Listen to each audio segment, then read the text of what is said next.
नमस्कार साथियों, कस्तूरी देवी कॉलेज की ऑनलाइन क्लासों में आप सभी का हार्दिक स्वागत है। जैसे कि हम चर्चा कर रहे थे आपके कहानियों के बारे में, तो कहानियों के सामान्य परिचय से संबंधित हमने क्या की थी, चर्चा की थी। तो कहानियों के बारे में जो हमारी चर्चा चल रही थी सामान्य परिचय के अकॉर्डिंग, उसमें हमने कहानी की परिभाषा, कहानी के तत्व और कहानी का अन्य गद्य विधाओं से क्या देखा था, संबंध देखा था। यानी पहले तो क्या देखा था हमने, कहानी की क्या देखी थी, परिभाषा। क्या परिभाषा देख ली हमने, और इसका देख लिया हमने, क्या देख लिया, तत्व देख लिए, और एक देख लिया गद्य विधाओं से संबंध।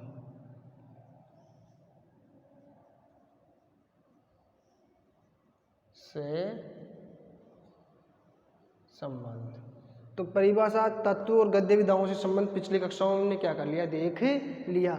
यानी परिभाषा क्या है कहानी की, कहानी के तत्व कौन कौन से थे, तो जो भी 5 तत्व हमने पढ़े थे कहानी के, कौन कौन से, कथानक हो गया, देश काल हो गया, वातावरण हो गया, और भाषा शैली हो गई, इसके पात्र हो गए, तो ये क्या थे, इसके तत्व थे, उद्देश्य।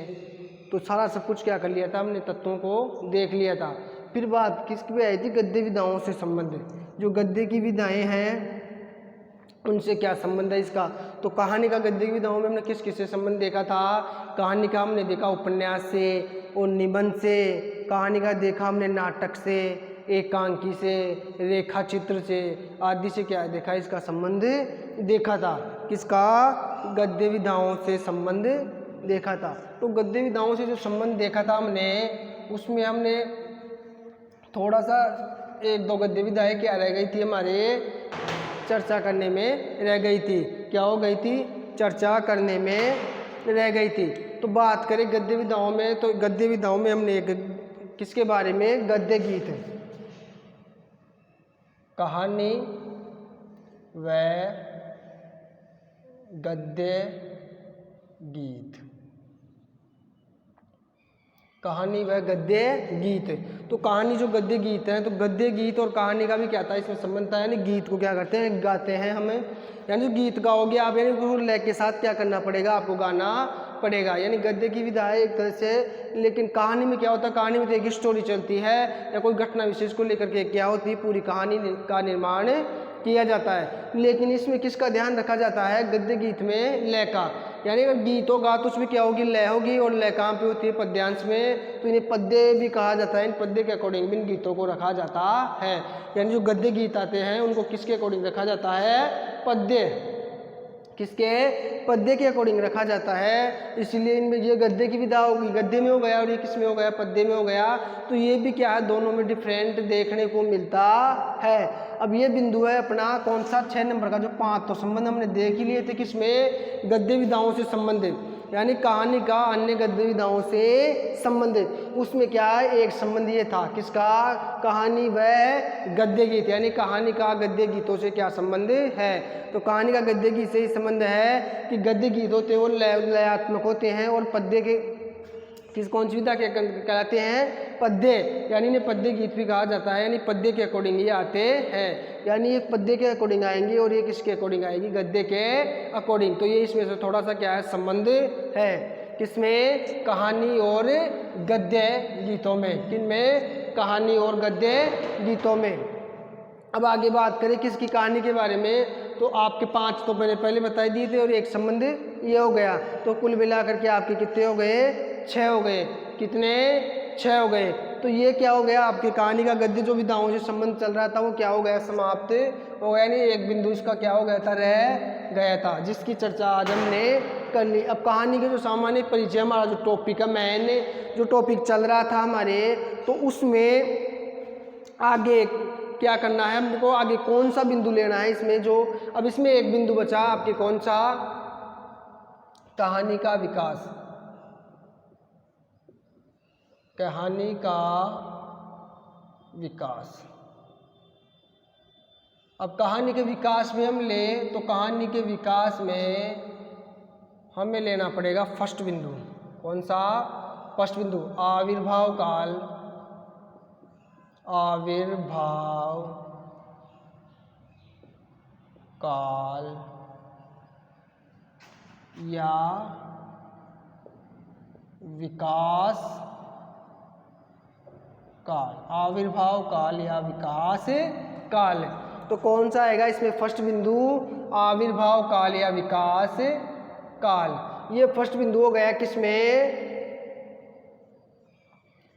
जो कहानी का विकास है वो कैसे हुआ, कौन कौन से बिंदुओं के माध्यम से हम कहानी के विकास को दर्शा सकते हैं। तो कहानी का जो विकास हुआ है यानी उसका आविर्भाव काल यानी उसकी शुरुआत कहाँ से हुई या उसका विकास कैसे हुआ। तो बात करें भारतेंदु युग की, तो भारतेंदु युग से पहले भी कहानी का क्या था, विकास यानी आविर्भाव देखने को मिलता है। यानी पहले भी क्या है, ये कहानियाँ क्या है ये हमें देखने को मिली, लेकिन इसका जो विकास माने, आविर्भाव का माने, तो कब से माना जाता है, भारतेंदु युग से। कौन से युग से, भारतेंदु युग, यानी भारतेंदु युग में इसका आविर्भाव यानी माना जाता है। यानी कि विकास की शुरुआत जो होती है यानी जो आविर्भाव होता है वो कौन से युग से माना जाता है, भारतेंदु युग। कौन सा युग, भारतेंदु युग से। तो हिंदी साहित्य की जो कहानी का आविर्भाव हुआ वो कौन से युग से हुआ, भारतेंदु युग। और भारतेंदु युग में जो अन्य कहानियाँ लिखी गई, फिर उनके बाद में धीरे धीरे जैसे हम आगे बढ़ते हैं तो भारतेंदु युग था अपने 1850 से 1900 तक। कब तक, 1850 से 1900।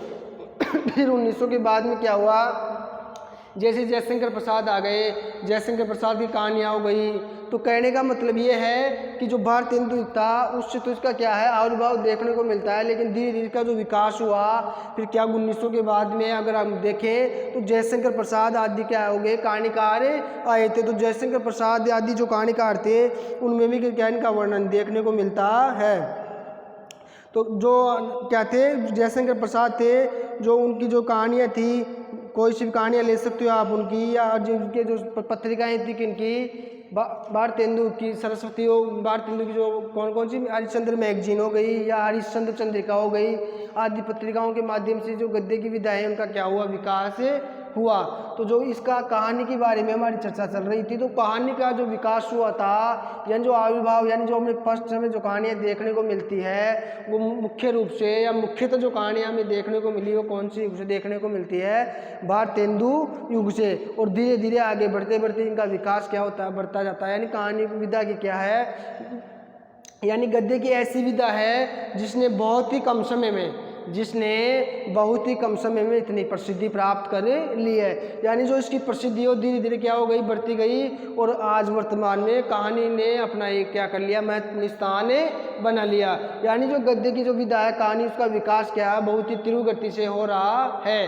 क्या हो रहा है, बहुत ही तीव्र गति से हो रहा है। भारतेंदु के बाद में जैसे जयशंकर प्रसाद की कहानी आने लग गई, 1900 के बाद 1911 में आई उनकी कहानी इंदुमती, जो भी कहानियाँ हैं। तो कहने का मतलब ये है कि इस कहानी का जो विकास हुआ, जो शुरुआत हुई, वो कहाँ से देखने को मिलती है, भारतेंदु युग से। कहाँ से, भारतेंदु युग से देखने को मिलती है। इससे पहले भी कहानियाँ हमें देखने को मिलती है, लेकिन जो मुख्य रूप से हम माने तो मुख्य रूप से हमें कहाँ मानना पड़ेगा, भारतेंदु युग। कहाँ से, भारतेंदु युग। अब दूसरे नंबर पर बात करें कहानी के विकास की जो यात्रा है, यानी कहानी का विकास कैसे कैसे हुआ। तो अगर दूसरे युग की बात करें तो इसमें कौन सा युग आएगा, प्रेमचंद। कौन सा आएगा, प्रेमचंद काल। कौन सा काल हो गया, प्रेमचंद काल। अब बात करें प्रेमचंद काल की, तो प्रेमचंद जो काल है एक किसका, कहानियों का। तो प्रेमचंद काल, तो प्रेमचंद काल में जो प्रेमचंद वाला काल था जिसमें प्रेमचंद ने, जिसे माना जाता है प्रेमचंद के लिए कि इन्होंने लगभग 300 कहानियाँ लिखी। कितनी कहानियाँ लिखी, लगभग 300 कहानियों का इन्होंने निर्माण किया। जो मानसरोवर के जो 8 अध्याय उनमें क्या है, मानसरोवर क्या है, इनका कहानी संग्रह है। मानसरोवर के 8 अध्याय उनमें इनकी कहानियों का क्या है, संग्रह है। यानी उनमें की कहानियाँ क्या है, उस संग्रह के अंदर है इनकी कहानियाँ। किसके, मानसरोवर नामक 8 मानसरोवर संग्रह जो 8 चरणों में 8 भागों में है, उसमें क्या है, इसकी कहानियाँ है। तो जो प्रेमचंद है वो उसने लगभग कितनी कहानियाँ लिखी है, 300 कहानियाँ। अब बात करें प्रेमचंद की, तो इसमें सामाजिक जो सामाजिक जनजीवन है उनके ऊपर क्या लिखा, ज़्यादा कहानियाँ लिखी, यानी सामाजिक जनजीवन से संबंधित इन्होंने कहानियाँ लिखी है। यानी समाज में जो भी देखा इन्होंने या जो भी समझा या समाज में जो भी व्याप्त था तो सामाजिक चेतना जागृत करने के लिए इन्होंने क्या लिखी, कहानियाँ लिखी। यानी जो भी सामाजिक रूढ़ियाँ हैं, जो भी परंपराएं हैं, समाज में कैसी विडंबनाएं मौजूद है, सारा सब कुछ जो भी सामाजिक घटनाएं हैं उनको लेकर के इन्होंने अपनी कथाओं का या अपनी जो भी कहानियाँ लिखी उनके कथन का आधार किसे बनाया, सामाजिक जनजीवन को। यानी सामाजिकता को या मनोवैज्ञानिकता को, सामाजिकता को इन्होंने क्या किया अपना मुख्य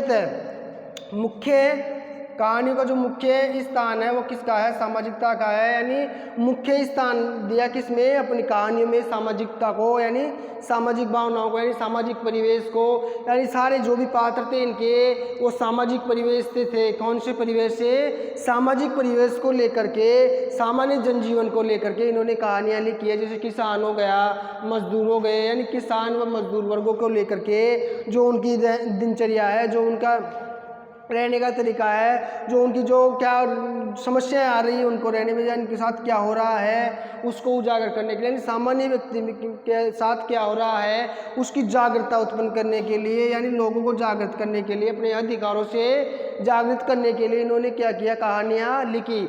और सामाजिक रूप से जो भी सामाजिक प्रकार से इन्होंने कहानी लिखी ना, सामाजिक बिंदुओं को लेकर के, यानी जो समाज में जो भी व्याप्त है, जो भी घटनाएं हैं उनको लेकर के जो कहानियाँ लिखी, तो उनका क्या किया इन्होंने, विकास किया। क्या किया, यानी सामाजिकता का लोगों में क्या किया, विकास किया।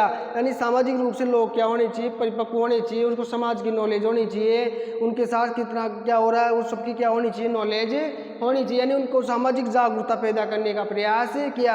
यानी सामाजिक रूप से उनमें क्या किया, जागरूकता लाने का प्रयास किया। किसके माध्यम से, अपनी कहानियों के माध्यम से। तो इस प्रकार प्रेमचंद ने अनेक कहानियों का क्या किया, निर्माण किया। यानी बहुत सारी कहानियों का क्या किया इन्होंने, निर्माण किया। किसने ने, प्रेमचंद जी ने क्या किया, सामाजिक यथार्थ के आधार पर कहानियों का क्या किया, निर्माण किया।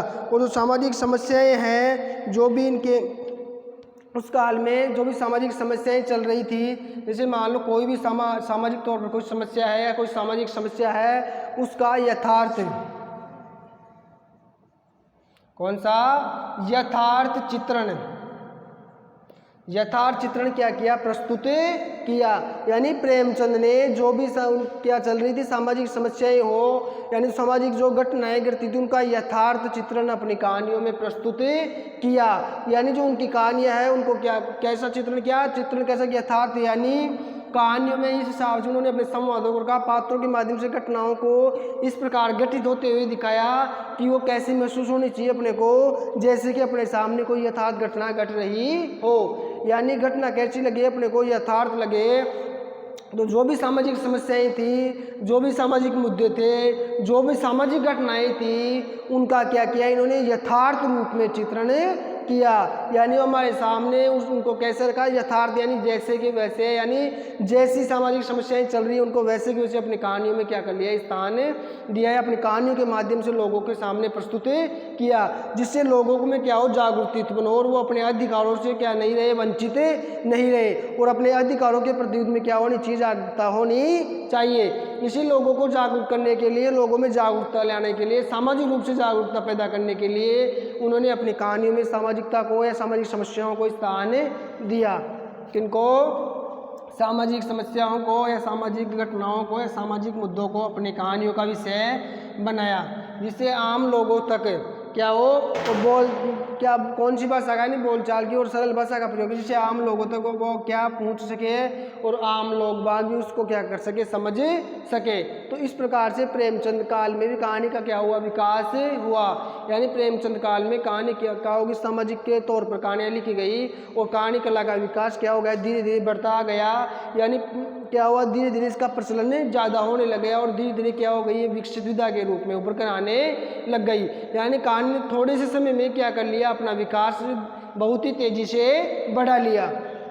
अब बात करें किसकी, प्रेमचंदोत्तर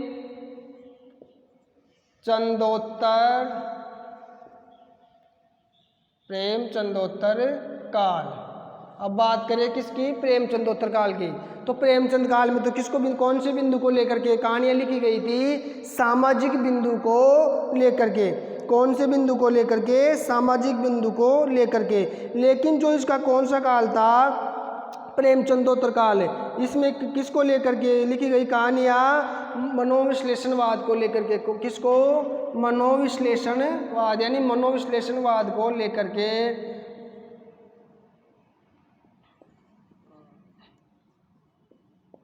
मनोविश्लेषणवाद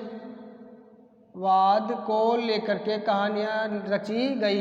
यानी जो ज़्यादातर कहानी थी वो किसको लेकर के लिखी गई थी, मनोविश्लेषणवाद को लेकर के कहानियाँ लिखी गई। और इनका सामाजिक यथार्थ, जो भी यथार्थ रूप था उसको प्रस्तुत किया गया। मनोविश्लेषण यानी जो मनोविश्लेषणात्मक कहानीकार थे ना आपके जैनेन्द्र, कौन है, जैनेन्द्र मनोविश्लेषणात्मक कहानीकार भी कहलाते हैं। तो जैनेन्द्र ने भी अपने मनोविश्लेषणात्मक कहानियाँ लिखी, यानी मनोवैज्ञानिक कहानियों का इसमें क्या किया गया, प्रयोग या रचनाओं का निर्माण किया गया। यानी इस काल में ज़्यादातर कौन सी रचनाएं या कौन सी कहानियों का निर्माण किया गया, मनोविश्लेषणात्मक पद्धति पर आधारित, जो फ्रायड की, किसकी पद्धति है ये, फ्रायड।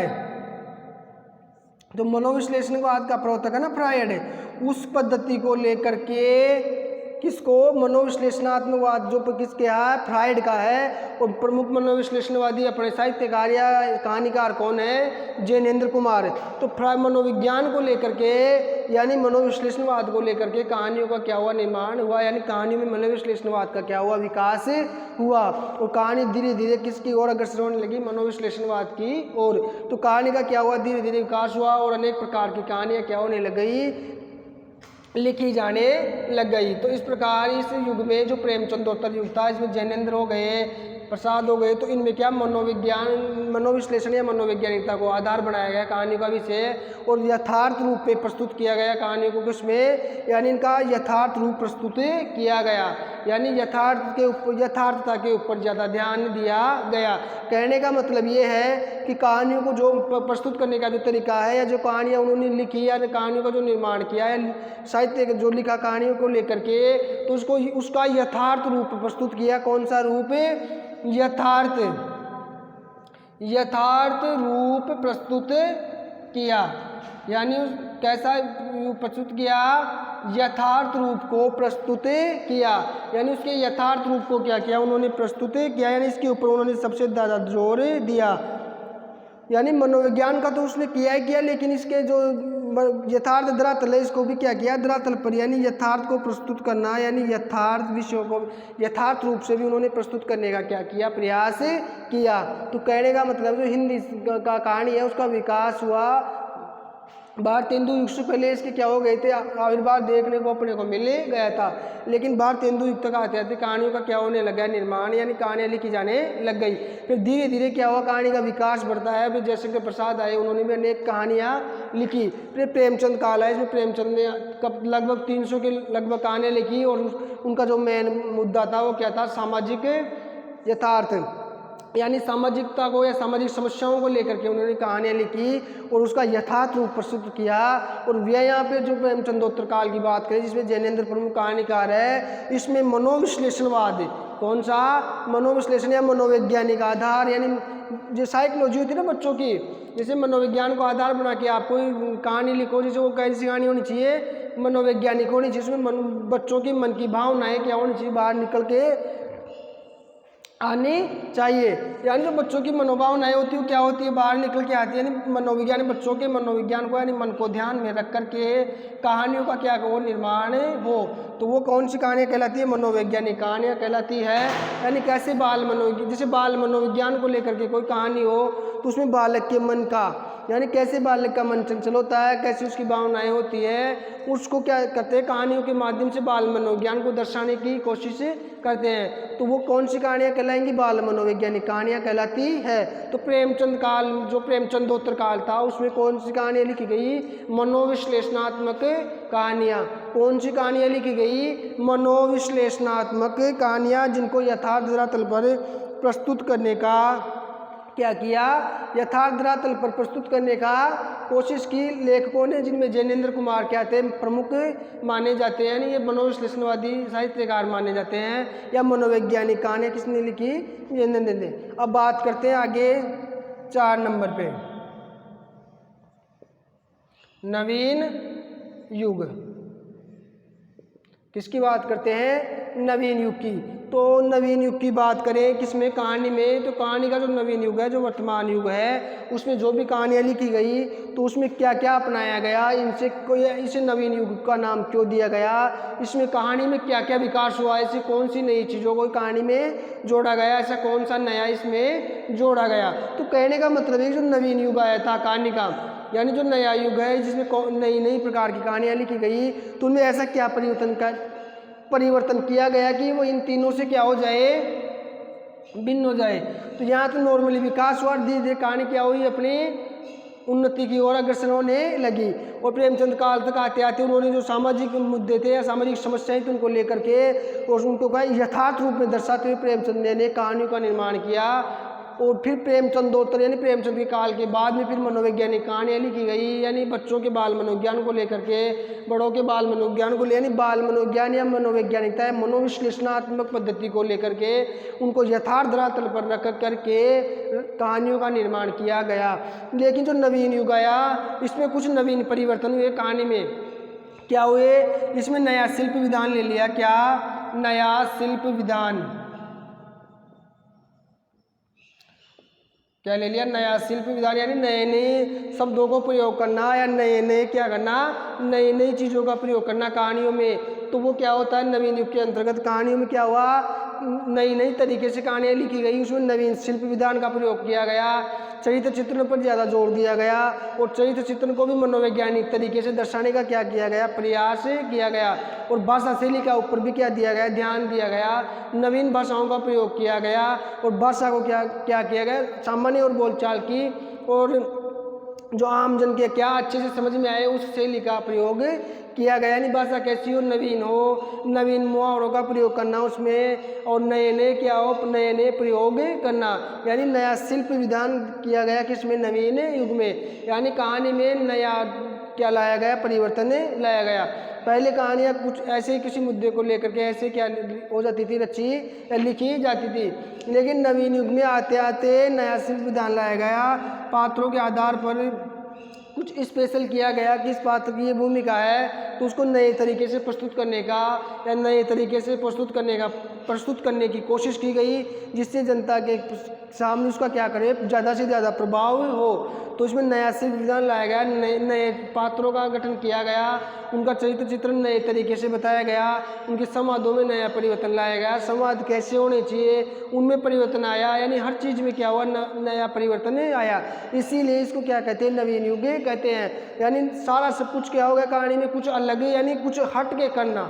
क्या, यानी कुछ हट के करना चाहो ना आप तो उसमें आपको क्या करना पड़ता है, कुछ ना कुछ परिवर्तन, कुछ ना कुछ नया जोड़ना होता है। तो चरित्र चित्रण सब चीज़ों को लेकर के इसमें क्या किया गया, कुछ अलग करने की कोशिश की गई, यानी कुछ नया करने की क्या हुई, इसमें कोशिश हुई किसमें, नवीन युग में। तो नया शिल्प विधान हो गया, नई भाषा शैली हो गई, नए पात्रों का चरित्र चित्रण हो गया, नए प्रकार से उनके संवाद हो गए, यानी सारा सब कुछ क्या हो गया, एक अलग प्रकार से यानी चेंज हो गया। तो ये किस में हुआ था, नवीन युग में। यानी कहानी ने अपनी यानी चरित्र चित्रों के में प्रभावता हुई, चरित्र के माध्यम से प्रभावता लाई, संवाद प्रभाव में है, भाषा शैली प्रभाव डालने वाली है, अच्छे से समझ में आने वाली है, ये इसकी क्या थी, विशेषताएँ थी।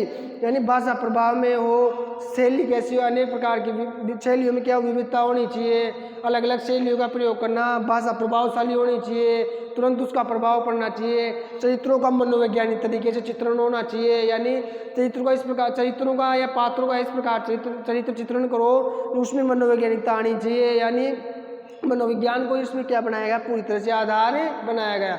तो इसमें नवीन शिल्प विधान लाया गया, नवीन प्रयोग किए गए, नई नई बातें जोड़ी गई, नई नई भाषा में नए नए तरीकों से भाषा का प्रयोग किया गया, आदि नए शिल्प विधान इसमें क्या हुआ, लाया गया। इसलिए इसमें को कौन सा युग कहते हैं, नया युग कहते हैं और नई कहानी का ये युग है। तो कहने का मतलब है जो कहानी थी वो धीरे धीरे क्या हुई, विकसित होती गई, यानी कहानी का धीरे धीरे विकास होता गया और कहानी क्या हो गई, अपने चरम सीमा पर पहुंच गई। तो कहानी एक ऐसी विधा है जिसका सबसे जल्दी क्या हुआ, विकास हुआ, यानी जितना जल्दी या जितनी स्पीड से या जितना फास्ट कहानी का विकास हुआ है उतने समय में या किसी गद्य विधा ने इतनी प्रसिद्धि प्राप्त नहीं की जितनी कहानी ने आज प्रसिद्धि प्राप्त कर ली है। यानी कहानी जो गद्य विधा है आज वर्तमान में बहुत ही अधिक प्रचलित है, यानी ये बहुत ज़्यादा प्रचलित गद्य विधा के रूप में उभर कर हमारे सामने आ रही है। तो कहानी का जो विकास हुआ था वो आविर्भाव काल हुआ या विकास काल था, और प्रेमचंद युग आया, प्रेमचंदोत्तर काल आया और नवीन युग आया। अब बात करें इसमें एक पॉइंट और ले सकते हैं हमें, कौन सा, स्वतंत्रता के बाद का युग। स्वतंत्रता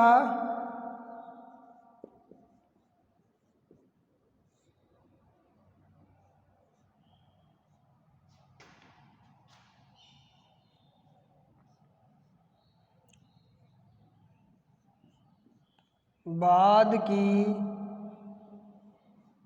कहानियां।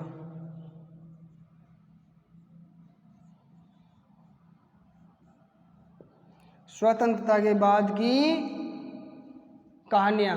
अब जो देश स्वतंत्र हुआ तो स्वतंत्रता के बाद कौन कौन सी कहानियां लिखी गई, तो उनके बारे में क्या अब चर्चा है।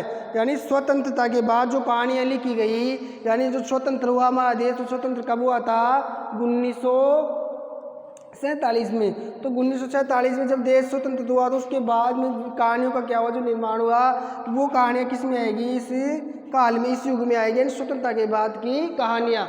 और फिर नई कहानी आई समकालीन का, यानी साठोत्तरी कहानी, समकालीन कहानियाँ, सचेतन कहानी। तो ये सारी जो भी कहानी आंदोलन चले थे स्वतंत्रता के बाद में जो नवीन कहानियों के लिए, तो वो अलग अलग आंदोलन चले कब, स्वतंत्रता के बाद। नई कहानी आई, सचेतन कहानी आई, समकालीन कहानियाँ हो गई, साठोत्तरी कहानियाँ हो गई। तो ये जो भी सारी कहानियाँ थी वो अलग अलग प्रकार से अलग अलग समय में निकल कर हमारे सामने आती है। तो कहानी का जो अलग अलग रूप देखने को मिला, अलग अलग समय में क्या हुआ, इसका अलग अलग समय में अलग अलग प्रकार से अलग अलग रूपों में कहानियाँ क्या हमें को देखने को मिलती है। यानी जो कहानी की विधा वो तुरंत जितना जल्दी क्या कर रही थी, अपना विकास कर रही थी, इतना जल्दी कोई और विधा अपना विकास नहीं कर पाई। तो यानी कहानी का विकास स्पीड से तुरंतली होता जा रहा था और वर्तमान में जा करके कहानी विधा ने आज एक अपना मुकाम हासिल कर लिया है। यानी गद्य की जो विधाएँ उनमें कहानियों ने अपना एक अलग से मुकाम हासिल किया है, यानी एक प्रसिद्धि प्राप्त की है जो अन्य किसी गद्य विधा ने नहीं की है। तो यानी कहानी का जो विकास हुआ उसकी शुरुआत कहाँ से होती है, यानी उसका आविर्भाव कहाँ से होता है, भारतेंदु युग से होता है। और धीरे धीरे जैसे ही फिर जयशंकर प्रसाद आए, उनकी कहानियाँ हो गई, तो जैसे जैसे वो बढ़ता गया, फिर बाद में प्रेमचंद आए, प्रेमचंद ने काफ़ी कहानियाँ लिखी। और फिर प्रेमचंदोत्तर काल आया जिसमें प्रेमचंद ने सामाजिक विश्लेषण या सामाजिक मुद्दे या सामाजिक समस्याओं को यथार्थ रूप में अपनी कहानियों के माध्यम से क्या किया, जनता के सामने प्रस्तुत किया। और फिर प्रेमचंदोत्तर काल आया, इसमें प्रेमचंदोत्तर काल में मनोविश्लेषणता को आधार बनाया गया। किसको, मनोविश्लेषण को, जो फ्राइड की पद्धति है उसको क्या बनाया गया, आधार बनाया गया। और जैनंदन एक मनोवैज्ञानिक कथाकार के रूप में प्रसिद्ध हुए।